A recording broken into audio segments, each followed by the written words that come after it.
The 1970s gave us some of the most influential music in history. But while everyone remembers Led Zeppelin and Fleetwood Mac, dozens of incredible bands from that era simply vanished from the spotlight. Today, we're shining a light on 12 forgotten 1970s bands that deserve a comeback. Number 12. Ace.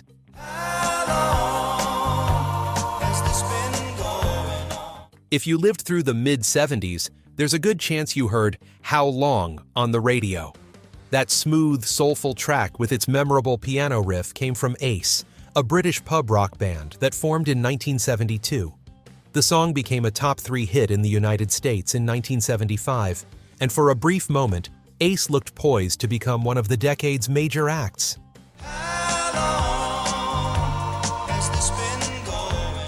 The band was led by Paul Carrack, whose distinctive voice gave How Long its emotional punch. Carrack wrote the song after discovering that their bassist had been secretly playing with another band. That personal betrayal translated into a track that resonated with millions. The way Carrack sang about deception and disappointment felt genuine, not manufactured. His voice had a warmth and vulnerability that made every word believable.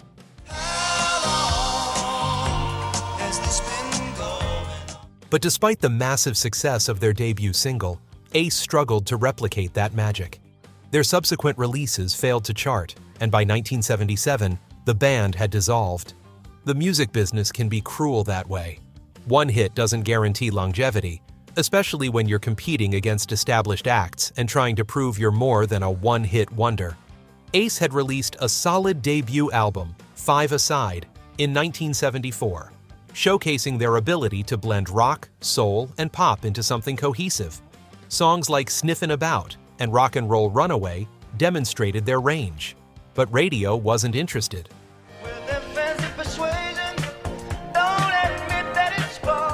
Paul Carrack went on to have a successful career, joining Squeeze and later Mike, plus the Mechanics, where he sang lead on The Living Years. His voice became one of the most recognizable in British rock, even if people didn't always know his name. But Ace itself faded into obscurity. The band had the talent and the sound to sustain a long career, but the music industry's demands and internal tensions got in the way.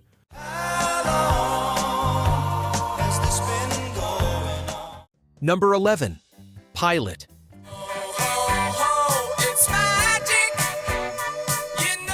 Pilot burst onto the scene in 1974 with Magic, a bubblegum pop masterpiece that climbed to number 5 on the Billboard Hot 100. The Scottish band, formed in Edinburgh, had a knack for crafting catchy, radio-friendly tunes that stuck in your head for days. Magic was produced by Alan Parsons, fresh off his work on Pink Floyd's Dark Side of the Moon, giving the track a polished, professional sound that stood out.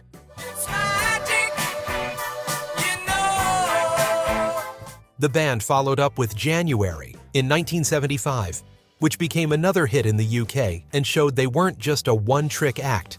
Pilot's sound blended pop sensibilities with rock instrumentation, creating songs that felt both accessible and musically sophisticated. David Payton's bass work and Ian Bairnson's guitar gave their tracks a richness that elevated them beyond simple pop confections.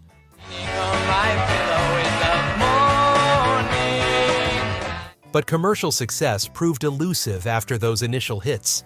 The band released several more albums throughout the 70s, but they never recaptured the momentum of Magic.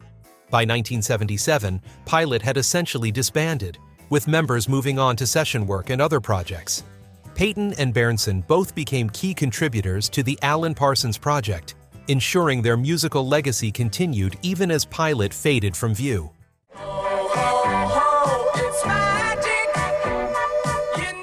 Number 10. Stories.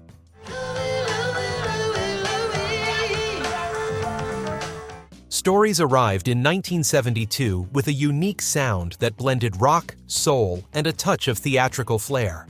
The band was fronted by Ian Lloyd, whose powerful vocals could soar from tender to explosive in a single phrase. Their biggest moment came in 1973 with Brother Louie, a song about interracial romance that tackled social issues head-on during a turbulent period in American history.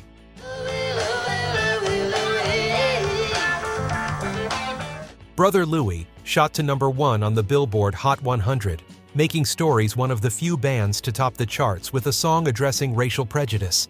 The track's infectious rhythm and Lloyd's passionate delivery made it impossible to ignore. It was a bold statement wrapped in a danceable package, proof that pop music could be both entertaining and meaningful. The song told the story of a young couple torn apart by their family's disapproval of their interracial relationship, a topic that remained controversial in many parts of America during the early 70s.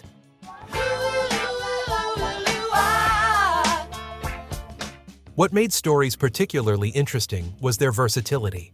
Before Brother Louie, they had released an album called Stories in 1972 that leaned more toward progressive rock and harder sounds. The shift to a more soul-oriented pop direction with Brother Louie showed a band willing to evolve, but it also created confusion about who they were as artists.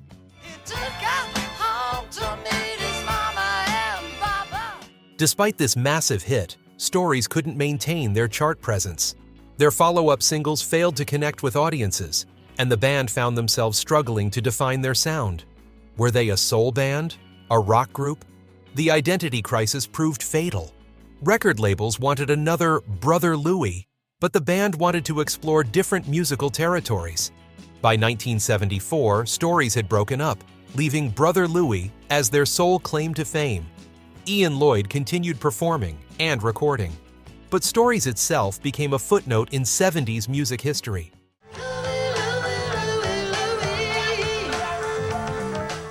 Number 9. Flash.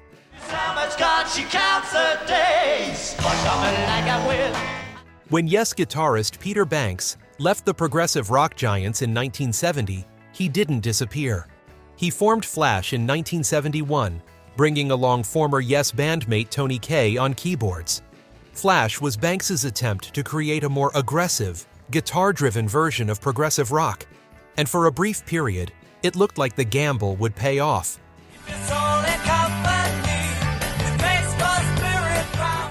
The band's self-titled debut album in 1972 received critical praise for its complex arrangements and Banks' virtuoso guitar work.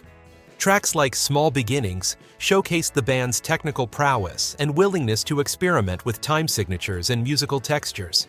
Flash toured extensively, building a dedicated following among prog rock enthusiasts who appreciated their musicianship.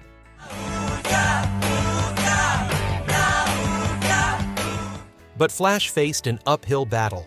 They were often compared to Yes, and not always favorably.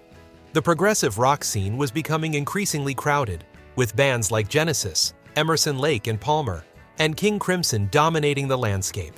Flash released 3 albums between 1972 and 1973, but commercial success remained out of reach. Internal disagreements about musical direction led to the band's breakup in 1973, with Banks moving on to solo work and various other projects.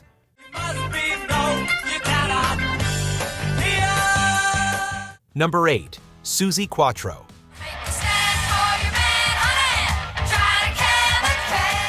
Suzi Quatro was a genuine rock and roll pioneer.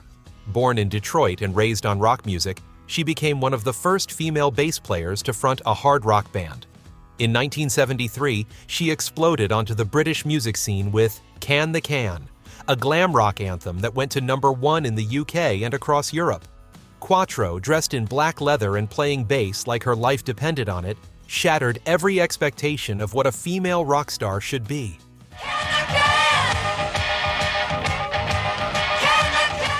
Throughout the 70s, Quatro released hit after hit in Europe and Australia. Songs like 48 Crash, Devil Gate Drive, and Daytona Demon established her as a major force in glam rock. She wasn't just copying male rock stars, she was creating her own aggressive, unapologetic style.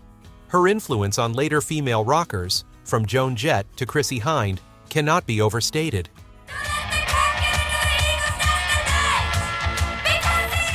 The puzzling thing about Suzi Quatro is that she never achieved the same level of success in the United States.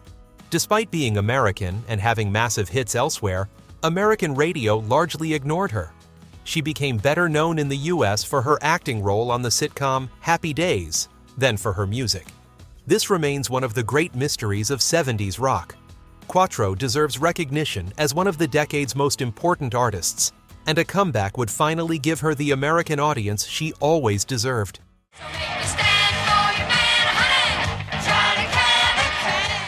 Number 7.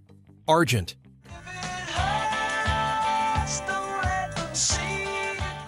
After the Zombies disbanded in 1968, keyboardist Rod Argent formed a new band simply called Argent. This group took the sophisticated pop sensibilities of the Zombies and pushed them in a harder, more progressive direction. Argent released their self-titled debut in 1970 and spent the early part of the decade building a reputation as a formidable live act with complex keyboard-driven rock.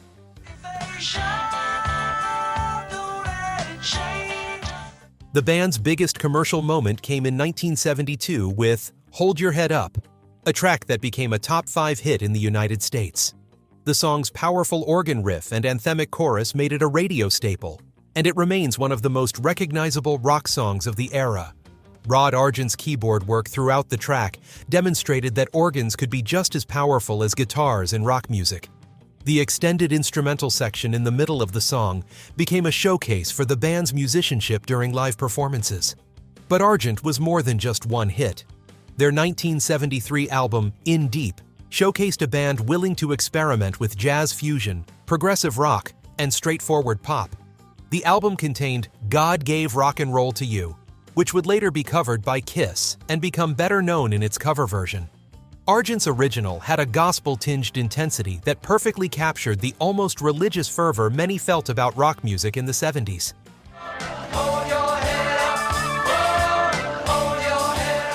The band featured Russ Ballard as guitarist and vocalist, and Ballard would go on to write hits for other artists, including Since You've Been Gone, for Rainbow, and later Clout.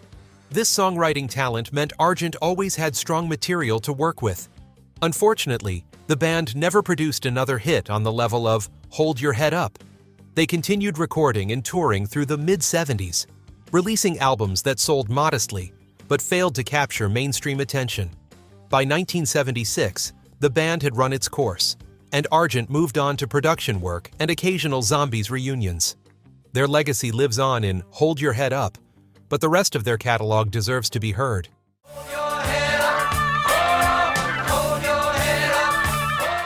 Number 6. Big Star.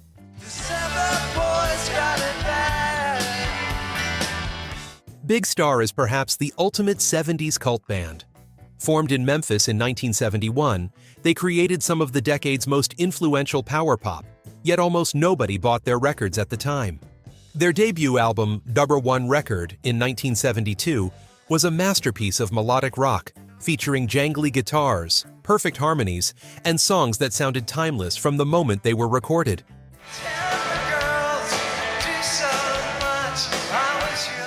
Alex Chilton, who had found fame as a teenager fronting the Box Tops with The Letter, led Big Star with a vision of what rock music could be when stripped of excess and focused on pure songcraft. Songs like 13 and In the Street captured teenage longing with a directness and emotional honesty that felt revolutionary. The band wasn't trying to be virtuosos or show off technical skills. They wrote perfect pop songs that happened to have guitar solos and sophisticated arrangements. Chris Bell, the band's co-founder and Chilton's musical partner, contributed equally to Big Star's sound. His perfectionism in the studio and his ability to craft memorable melodies made him an essential part of the equation. The tension between Chilton's rawer rock instincts and Bell's more polished pop sensibilities created a perfect balance on Number One Record.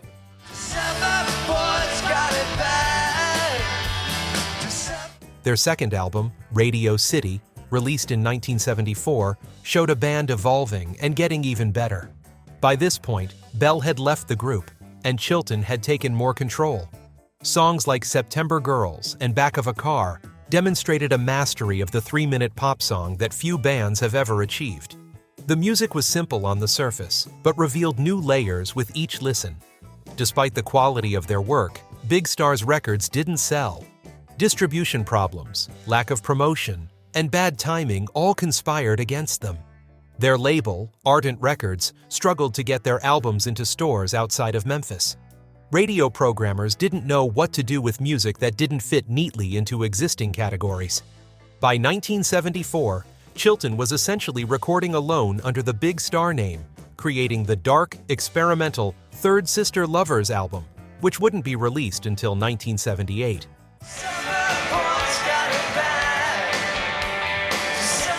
The band dissolved without ever achieving commercial success. It took decades for Big Star to receive their due recognition, with critics and musicians finally acknowledging their importance. Bands like REM, The Replacements, Teenage Fan Club, Wilco, and countless others cited Big Star as a primary influence. In the Street became the theme song for That 70s Show, introducing a new generation to their music. A comeback now would be impossible, with Chilton having passed away in 2010 and Bell in 1978. But their music deserves to reach the massive audience it was always meant for.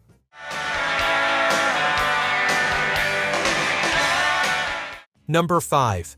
Pure Prairie League. Amy, what you wanna do? Pure Prairie League brought country rock to the mainstream in the mid-70s, with a sound that was simultaneously rootsy and accessible. Formed in Ohio in 1970, they released their self-titled debut album in 1972, featuring the song Amy. While the album didn't make much impact initially, Amy would eventually become one of the decade's most beloved songs. I think I could stay with you. The band's blend of harmonies, pedal steel guitar, and straightforward rock arrangements created a warm, inviting sound. They were part of the same country rock movement as the Eagles and Poco, but Pure Prairie League had a more down-to-earth quality. There was nothing slick or calculated about their music. It felt like friends gathering to play songs they loved. Amy didn't become a hit until 1975, when a re-release climbed to number 27 on the Billboard Hot 100. The song's gentle acoustic guitar and yearning vocals struck a chord with listeners looking for something softer amidst the decade's harder rock. Pure Prairie League continued recording throughout the 70s and into the 80s, with various lineup changes, but they never matched that breakthrough moment. The band still exists in some form today, but they remain vastly underappreciated for their contributions to country rock. Amy, what you wanna do? Number 4. Babe Ruth.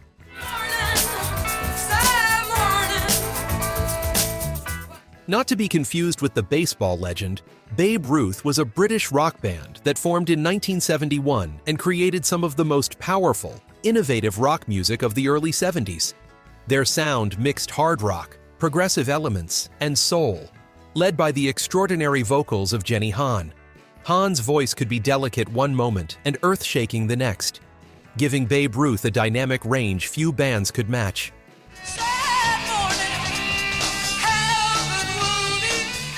The band's 1972 debut First Base contained their most famous track, The Mexican, which became a cult classic and was later sampled heavily in hip-hop.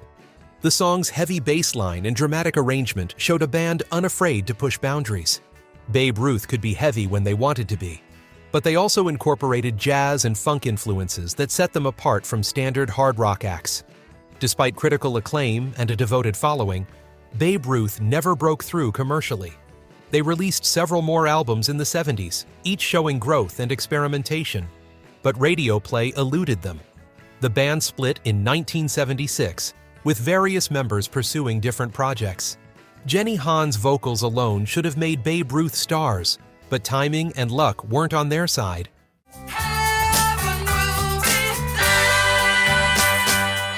Number 3. Mott the Hoople.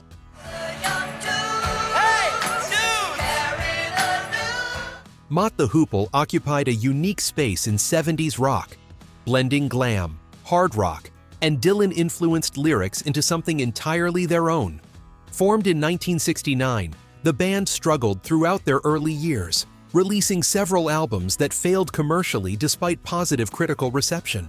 Their early work showed promise, with Ian Hunter's rough-hewn vocals and Mick Ralph's guitar work creating a sound that was raw but melodic.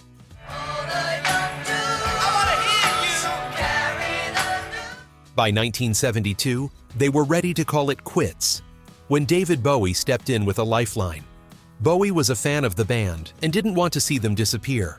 He offered them Suffragette City, but the band turned it down, feeling it was too obviously a Bowie song. Instead, Bowie wrote All the Young Dudes specifically for them, crafting a song that fit Hunter's voice and the band's style perfectly. Released in 1972, it reached number 3 in the UK and became an anthem for disaffected youth. Ian Hunter's gravelly vocals and the song's sweeping arrangement captured the uncertainty and excitement of the early 70s perfectly. The song transformed Mott the Hoople from struggling also-rans into genuine stars, at least in the UK. Bowie also produced their album of the same name, lending his glam rock credibility to the band. With All the Young Dudes, Mott the Hoople finally had momentum. They released several strong albums between 1972 and 1974, including Mott and the Hoople, showcasing their evolution into a more confident, dynamic band.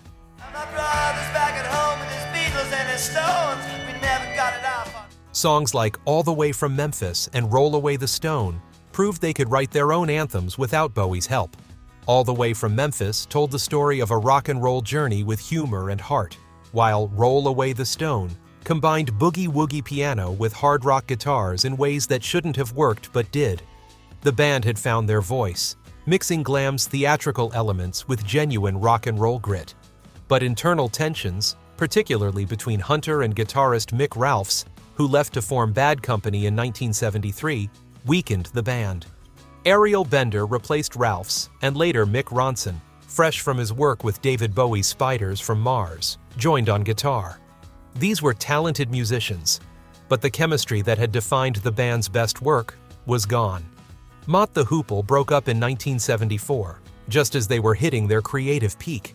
Hunter went on to a solo career, but Mott the Hoople's brief moment in the spotlight was over.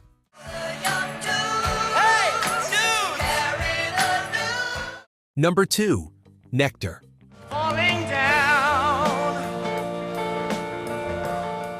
Nektar was a progressive rock band formed by British and American musicians living in Germany in 1969. They built a massive following in Germany throughout the early 70s, becoming one of the country's biggest live acts. Their blend of space rock, concept albums, and extended instrumental passages put them in the same category as bands like Hawkwind and early Pink Floyd.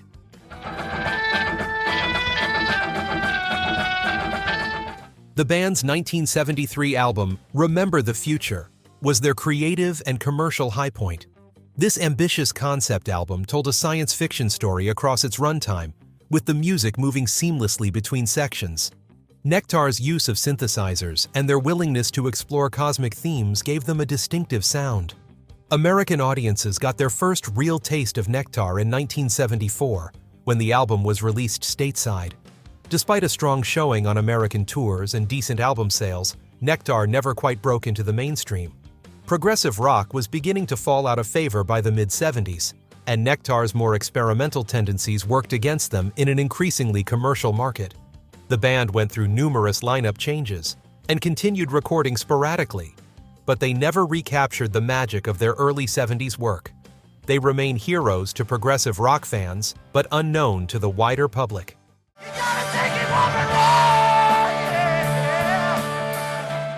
Number 1. The Left Banke.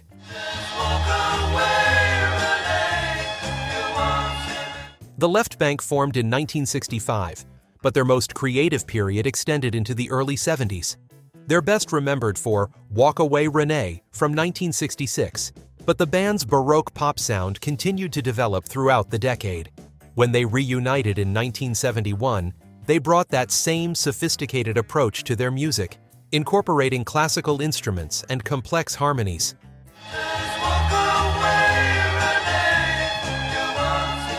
Michael Brown's keyboard work defined the Left Banke sound. He brought a classical sensibility to rock music, using harpsichords and string arrangements in ways that hadn't been done before. Their 1969 album, The Left Banke 2, showed a band willing to experiment while maintaining their melodic core. Songs were carefully constructed, with every instrument serving the composition. The problem was timing. By the early 70s, rock was getting louder and rawer. The Left Banke's delicate, ornate approach felt out of step with the times. They released material sporadically and performed occasionally, but the band never regained the attention they'd had in the 60s. Michael Brown left the music industry entirely, while other members pursued different paths. The Left Banke's influence can be heard in countless chamber pop and baroque pop bands that followed, but they themselves remain obscure to all but the most dedicated music historians.